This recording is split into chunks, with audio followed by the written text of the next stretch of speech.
Alright guys, so this week we're going to make an origami bookmark. So where did my guy go? Here we go.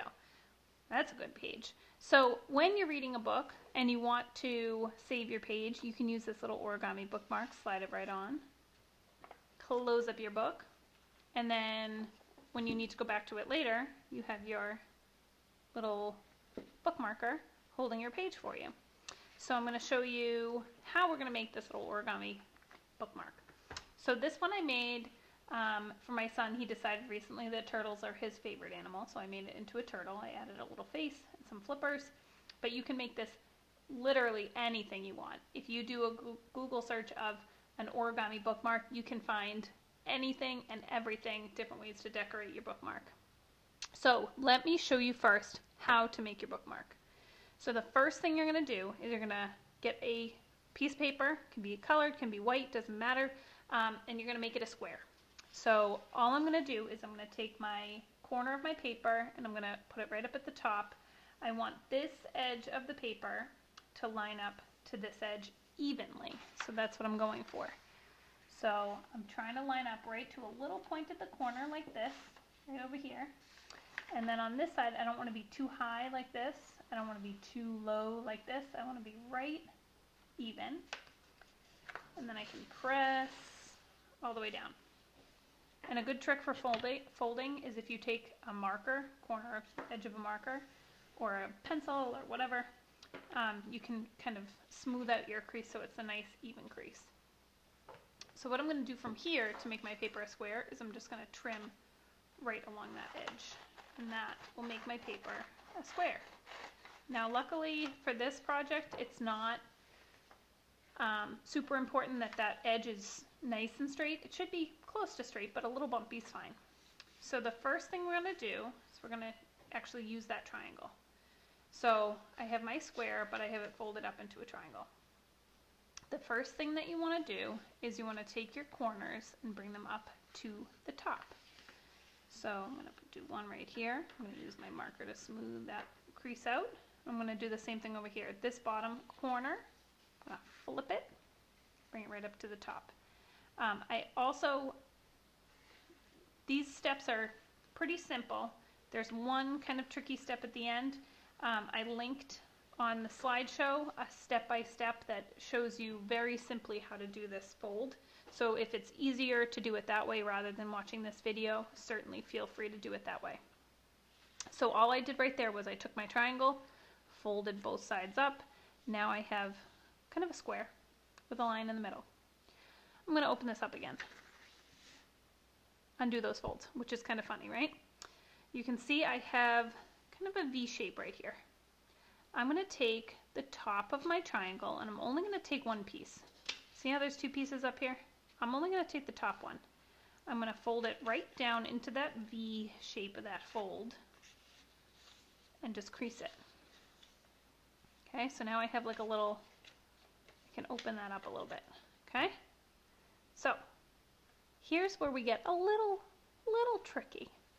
We're going to take this point and I'm going to fold it down and inside of here. Okay, so imagine that this is like a little pocket. I'm going to take this little point and I'm going to put it in the pocket. Okay, so I'm going to take this point, fold it up, kind of twist it in, and send it into that little pocket that I made. And I'm going to try to push it as far down as I can, just to make my folds even, just like that. Okay, I'm going to do the same thing on this side.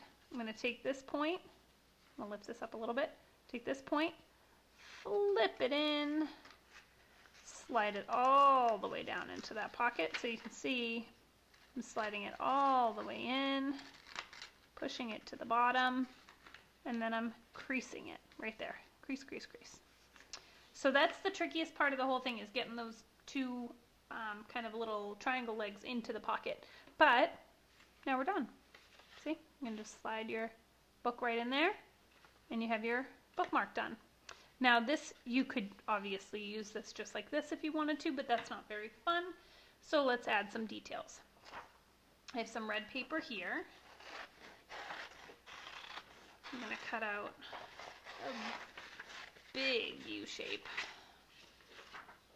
And I think I'm going to make this guy a monster. So I have a big tongue. Ooh, open up that glue. If you have a glue stick, I much prefer a glue stick for a project like this. I don't know where my glue stick went. So we're going to go glue bottle, but a glue stick seems to dry a little faster for a project like this. All right, next, let's get some eyeballs going. Just going to cut out a chunk of this paper so I'm not dealing with the whole piece. All right, eyeball. So we need a nice circle. And you know what I think I'll do? I think I'll do one kind of little eyeball and then one bigger eyeball. Ugh. I'm going to fight with the paper over here. Okay. Ugh. That's a big eyeball. That's a little eyeball. Perfect. Get some glue on those. Flip them. And now we have kind of our monster in the works here. I'll let those set up for a second before I try to draw on them because the glue's wet. And I'm just going to take another little snip of this white paper over here. I think what I'm going to do with this is make some teeth under here. So I'm just going to cut zigzags.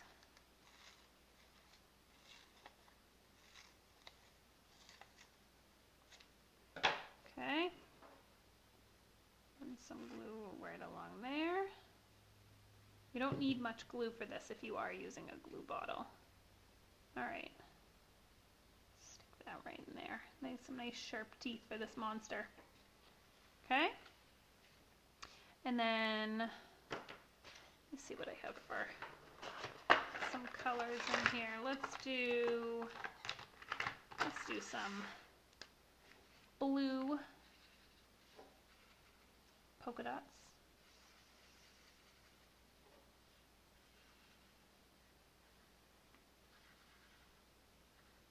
Okay. And stay with the blue theme. Let's go with some blue eyes.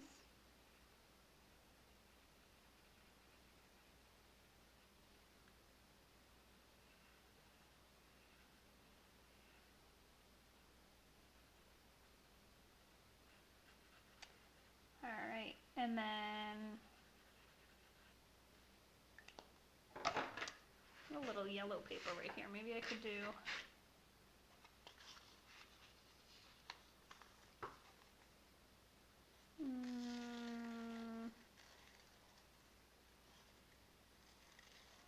some funny horns, maybe? Like this. Maybe I'll stick them on the back. Dot there, dot there. Stick them right on. There we go. That looks pretty silly. All right, so now I have my monster bookmark. And this guy, just like the other turtle one, I could take, and I'll be careful because it's got somewhat glue, but he can look like he's eating the book, right? Taking a bite out of my page, and I can close it up and have my bookmark. Another thing that you can do, if you'd like, you could take, I have some scrap yellow paper here. You could take this paper, and this guy's already a square, so what I could do, I don't have a pencil anywhere. I'll use a Sharpie. What I could do is kind of line this up. I'll line it up right here. Trace out another square, like that, and I could cut out this square, and then I can make a baby bookmark. Where did it go? Here, I already made one. So here's a little baby bookmark. Because I started with a smaller piece of paper, you can see here's how big my paper was the first time. See, it's just about the same size as that monster. When I made the bookmark this time, tuck that piece in there, tuck that piece in there. Now it makes a little baby bookmark. So maybe I could have the big bookmark and the baby bookmark. So I'd love to see what you guys come up with. Some monsters, some animals. that really the options are endless. And if you type in Origami Bookmark into Google, you'll come up with a ton of ideas. Have fun making these and have fun reading. Bye.